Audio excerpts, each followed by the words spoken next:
dahil nga po sa nangyayari na ngayon ay si General Torre, mga kababayan, ay ayaw pa rin ibigay yung kanyang 4 na estrelya. Dahil matagal-tagal pa naman, mga kababayan, ang kanyang pwedeng pananatili bilang isang pulis ay March 2027 pa. Mga kababayan, itong si Bato, pinayuhan si General Torre na magretiro na daw, mga kababayan, mag-early retirement na daw ito. Teka lang, Bato, parang mas sweeter ka pa kay Torre.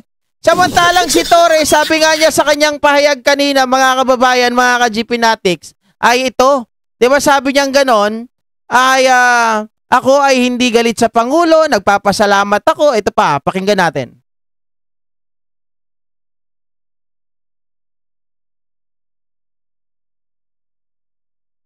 Ay, gano'n, walang sound. Aking mga taga-suporta, magandang araw po sa inyong lahat. Una po sa lahat, maraming salamat sa aking mga taga-suporta. Ramdam ko ang inyong pagmamahal at tiwala. Sa gitna ng lahat ng kaganapan at nagaganap, ang inyong mga salita at panalangin ang nagsilbi at magsisilbing lakas at inspirasyon ko. Ikalawa, salamat din sa mga naawa sa akin. Ngunit hinihiling ko sa inyo, huwag niyo akong kaawaan. In spite of my abrupt removal as Chief of the Philippine National Police, okay po ako. Kung meron man tayong dapat kaawaan, iyon ay ang milyon-milyon nating mga kababayan na paulit-ulit na nagiging biktima ng palagiang pagbaha. Sila ang tunay na nangangailangan ng tulong at kalinga sa panahon ngayon, sapagkat hindi naman sila ang dapat laging nagdudusa at naghihirap tuwing tagulan. Ikatlo, inuulit ko na wala akong sama ng loob sa ating Pangulo. O yun, ang maganda. Nauunawaan ko na kailangan niyang gumawa ng mga mabibigat na desisyon. At ang pagkaalis ko bilang Chief of the Philippine National Police ay isa lamang sa mga ito. Pulis pa rin naman ako, and I serve and I still continue to serve at the pleasure of the President and of our country. Mabuhay po tayong lahat. Mabuhay ang bagong Pilipinas.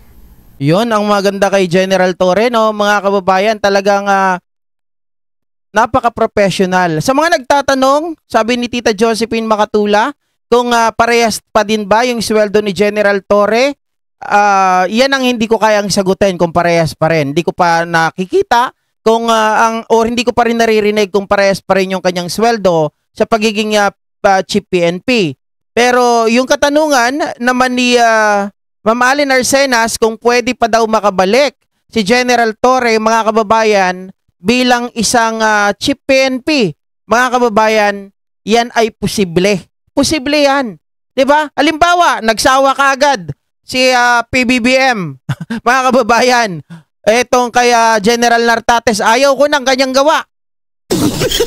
Ayaw ko ng kanyang direksyon. Tapos nag-decide siya, mga kababayan, alisin na yan.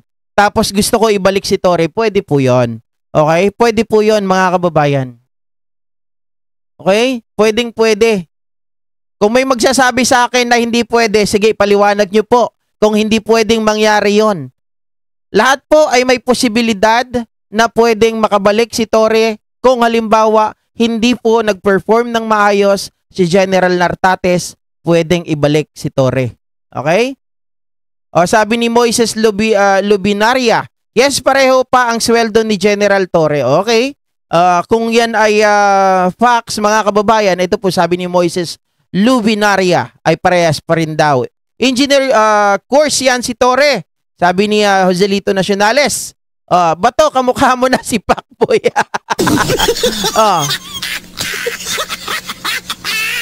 Malambot kasi ang ilong ni Tates masunurin. Sabi ni Sadboy, it's the president prerogative kaya pwede maibalik si General Torre. Again, tama po yan. Mga kababayan, desisyon po ng presidente. Kung kung tatanggalin niya si Nartates, gusto niya ulit si Torre, pwedeng-pwede po yun, mga kababayan. At syempre, depende pa rin kay General Torre kung tatanggapin niya yung posisyon. 'Di ba? Yes, tama, Ma'am Leia Corpus. Etong si General Torre, mga kababayan, ay napakaayos po. Hindi kagaya ng iba, mga bitter. 'Di ba? Na yung iba, alam naman natin na may ginawa talagang kapalpakan ng mga pinagtatanggal, sila Vic Rodriguez, sila Trixie Cruz Angeles, 'di ba? May mga sablay.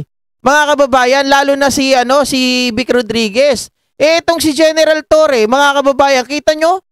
Yung tao, kung tutusin, napakasakit nun. Wala daw dahilan kung bakit siya tinanggal. Hindi naman nagkamali, hindi naman po siya na-involved sa pera, wala naman po siyang nilabag na batas, pero tinanggal. Pero, ang kagandahan nun, si General Torre po, mga kababayan, ay saludo pa rin sa ating Pangulo. 'Di ba? Ibinibigay niya ang respeto sa ating Pangulo, malawak ang pangunawa ni General Torre na ito ay nangyayari talaga. 'Di ba?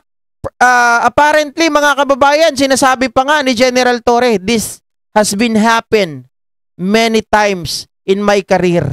Maraming beses na siyang bumagsak, tapos umangat ulit, mga kababayan. Hindi siya nagpapatalo, hindi nagiging dahilan yung kanyang pagkabagsak at siya ay mananatiling bagsak na. 'Di ba? Siya po ay gumagawa ng paraan para itaas uli ang kanyang mga sarili. O mga sarili, ang dami Oh. Sabi ni Sir Tony Baniked, idol si General Nartates parang naimbestigahan na yan sa drug case. Meron niyang lumulutang na mga balita, 'di ba, yung binasa ko kahapon kaya lang di ko pinakita.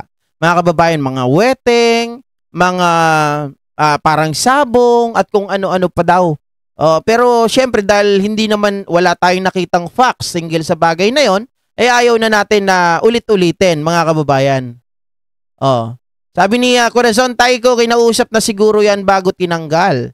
Pero ang salita ni John Vic, mga kababayan, parang ang nakasulat doon, I think he was offered. 'Di ba? I think. Tama ba? Wait lang. Tingnan ko ulit. Yung aking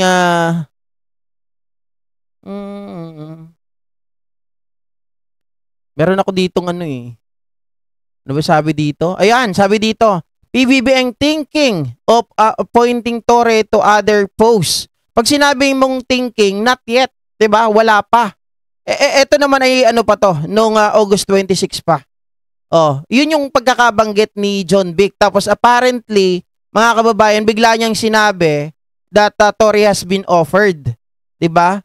To another government post. Pero nung tinanong naman siya nung una, sabi niya pa, either retiring or either he will staying. 'Di ba? He will stay.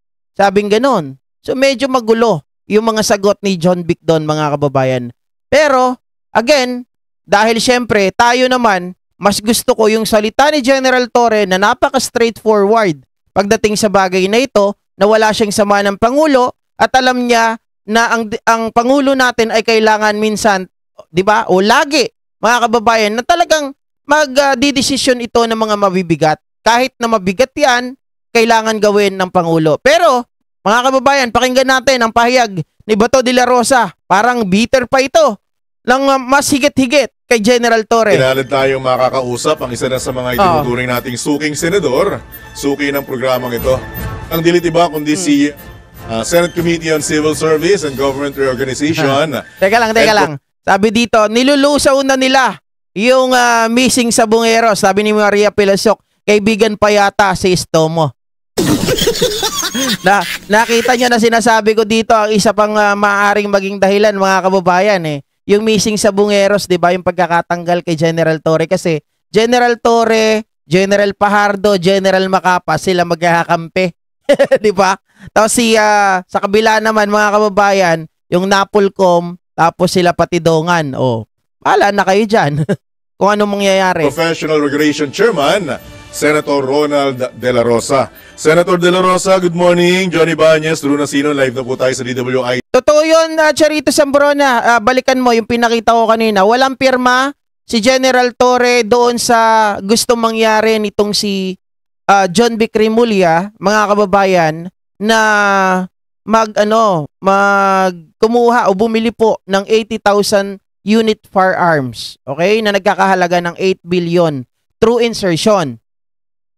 AZ Channel 23, Oo. Sen. Good morning po, Senator. Ay, Rica Good Galang. morning, Jan at Drew at sa ating mga taga-subaybay. Good morning sa ating lahat. Alright, bilisan. Alam ko po meron kayong importanteng lakad eh. Ano Yes, pong po. tindig ninyo at reaksyon ninyo sa kontrobersyal na nangyari kay dating PNP Chief Nicanor Torre III, Oo. Senator De La Rosa? Wala, Drew, no? Kung tingnan mo yan, from the point of view ng PNP, it's very normal na anytime magkakaroon Ma'am ng Jody. reshuffling, magkakaroon ng relief, Oo. normal yan sa PNP. Hmm? Talagang walang forever. You serve at the pleasure of the President. Po. Kung ayaw sa'yo, then pwede kang tanggalin anytime. Oh. Pero mukhang kakaiba in a sense, Senator De La Rosa, yung nangyari kay General Nicolas Torre III dahil mukhang walang malinaw na basahan o dahilan kung bakit siya tinanggal ng mabilisan. Sen. Yeah, ako naman, being a former chief PNP, Po. ako personally, hindi ko naman pinagkakailan, hindi ko naman dinay na talagang galit ako sa kanya dahil sa ginawa niya doon kay Pangulong Duterte. Hanggang ngayon ba naman, galit ka pa rin? Mga kababayan, Ma'am Desi Villaruz, salamat po sa pag-renew ng iyong membership. I love PBBM, General Torre and JNK or Go Philippines. Maraming salamat, Ilocanang Kana. Maraming salamat, ha? Ginawa niya doon sa QOJC na kung saan marami siyang nilabag. Talagang galit ako sa kanya. Pero ito nangyari sa kanya ngayon, naawa na rin ako sa kanya. Naawa ako. Dahil para bang pagkatapos mong ginawa lahat ng order sa'yo, sinunod mo, bordering to illegal acts na yung pinagagawa mo. I don't agree naman doon, mga kababayan. I totally disagree doon sa sinabi niya na illegal yung pinaggagawa ni General Torre. Again, halimbawa ba to, kung sinasabi mong illegal, di dapat kinakasuhan nyo na si General Torre, dapat napakulong nyo. Diba? Ganun lang naman yun, simpleng bagay. Kapag illegal ang ginawa ng isang tao, nakasuhan nyo sana, bakit hindi nyo nakasuhan? Bakit hindi nyo napakulong? So, ibig sabihin, mga kababayan, ang kanyang mga ginawa doon kay Digong, doon kay Kibuloy, is, mga kababayan, nasa batas, di ba? Ginagawa niya lang yung trabaho niya accordingly. O, wala siyang nilabag na batas doon. Mali yung sinabi mo. Di ba? Ang tama lang ata doon, ginawa niya ang lahat. Oo, ginawa niya ang lahat. Talagang sakripisyo yung ginawa ni General Torre. At ngayon, you are unceremoniously relieved. So, masakit rin kung tutusin. Dahil dating si Pento rin ako. Alam ko yung nararamdaman mo kapag ginaganon ka. Masasama ang loob mo. But then again, as I have said, you serve at the pleasure of the President. Kung ayaw na ng Pangulo sa'yo, tatanggal ka din. Just follow orders. Wala ka magawa. Ang kagandahan lamang doon, Senator De La Rosa, kagaya ng binabanggit mo, at binanggit din niya, bilang isang good soldier, tumalima siya sa kautusan mismo ng Pangulo, ng Commander-in-Chief. Ay, batiin ko pala lahat ng mga nag 1 year anniversary dito, mga kababayan, sa channel natin, ha? Maraming salamat po sa lahat ng mga, kahit hindi po nag-members, okay lang yan. Basta talagang nagsama-sama tayo sa loob ng isang taon at hindi po kayo bumibitaw hanggang ngayon. Magkakasama pa rin po tayo, yung mga umalis, ngayon ay bumabalik. Ganun lang talaga ang buhay eh. Minsan magkakaiba tayo ng pananaw, pero at the end of the day, tayo po ay nagre-respetuhan at hindi tayo nagmumurahan. Kagaya nung iba dyan, mga kababayan. Yung iba kasi parang personalan. Again, sabi ko nga, tayo ay pro-Pilipino. Ang hinahangad natin ay para sa bansa natin. Kaya minsan magkakaiba talaga tayo ng mga opinion. Pero okay lang yan. At least may respeto tayo sa bawat isa. Opo. Correct. Wala ka man talaga. There's no choice. There's no choice. Hindi ka man pwedeng hindi mo pwedeng i-defy ang orders. Sunod ka. Wala ka man magawa talaga dyan. Ang gulong yan, Senator De La Rosa, basa mo ba na quote-unquote na politika o pinulitika si General Torre? Sen? I don't know. Dahil hindi ako insider. I'm not an insider. Looking from the outside, infighting. Malot. Infighting within Ma'am Sylvia. Within the Sa circle. within the circle. Kung sino ang papanigan ng Pangulo, siya ang panalo. Gano'n lang yun eh. Alright. Kahit anong gagawin mo dyan, kahit na border, mali. Mayroon kang nababayulit na mga... Parang sinabi niya, mga kababayan, you work at the pleasure of the president, di ba sinabi niya kanina? Sabi niya gano'n, pag ayaw na sa'yo, tanggalin ka. Pag gusto ko pa, manatili ka. Sabi pa niya, kahit na daw mali ang gawin mo, pag gusto ka ng presidente, mga kababayan, mananatili ka. Parang yung sinabi ni Bato na mali-mali na yung pinagagawa niyo nun nung ikaw ay, di ba, Chief PNP, mga kababayan, anong sabi niya? Gusto niyo patayin? Sige, puntahan nyo. Puntahan nyo doon, patayin nyo, sunugin nyo yung bahay.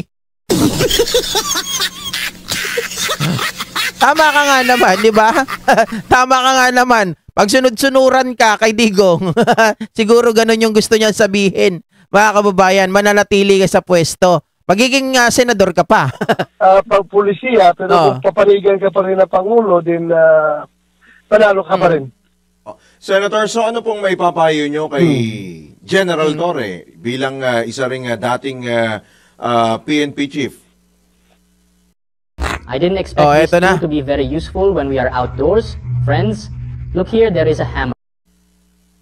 Pero kung ako sa kanya,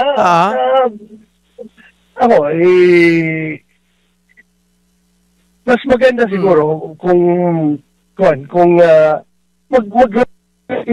siya, itanggap naman niya yung pangyayari, then mag-retirement na lang siya. And yung kanyang, para maibigay niya yung 4-star na ranggo doon sa nakaupong chipinti ngayon. Opo. Discretion niya yun. Bato, wala kang pakialam sa bagay na yon. Pag gusto ni Torre na manatili, nahawak niya yung 4-star, nasa kanya yon.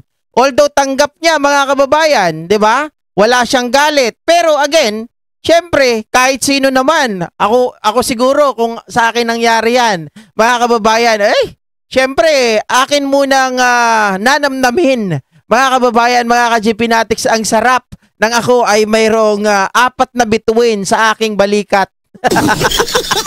Hayaan ko muna sila dyan, di ba? Total, pwede naman yan mangyari total, binigla nyo ako. Di manahimik kayo, di ba? Binigla nyo ako. Antayin nyo rin ako ngayon na umalis. Huwag nyo akong pilitin. Total, wala namang sapilitan yan. Walang pwersahan. Discretion niya yung Bato. Ang sayo siguro, ano ka ba? Bitter ka ba kay Torre na hanggang ngayon 4-star pa rin siya? Gusto nyo ikaw, alam mo, Bato, napaghahalataan ka eh. Diba? Gusto mo mahawakan na yung 4-star nung tao ni Babalina. Joke.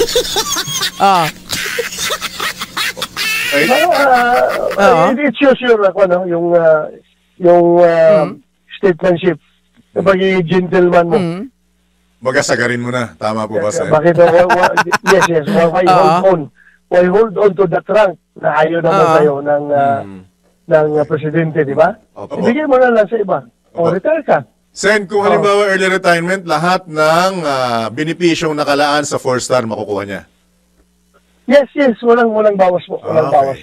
Kasi matter of, na lang yan, one year, mahigit 1 year, makukuha pa rin niya yung mga, yung benefits. Yung benefits. Kasi kasi ang competition naman dyan is yung based doon sa ranggo mo. So, okay na yun. Makukuha niya. Isa pa nga. Sabi ni Marisa Bakunawa, plastic ka daw. Sino si Bato? Kababayan? Sabi ni Jack Darrell, tama ka idol, GP hayaan natin si Torre namnamnin ang 4-star, di ba? Mga kababayan, wala tayong karapatan para turuan si General Torre. Sa totoo lamang, mga kababayan, tao lamang yan. Kahit sabihin niya na siya po ay okay lang sa kanya yon. Siyempre mga kababayan, biruin mo, siya ang pinakamababa na, di ba, ilang araw lang, 80 days something, mga kababayan, na siya po ay naging chief PNP. O, tumagal man lang yung pagkakahawak niya sa 4-star. Di ba? Ikaw naman ba to, oh?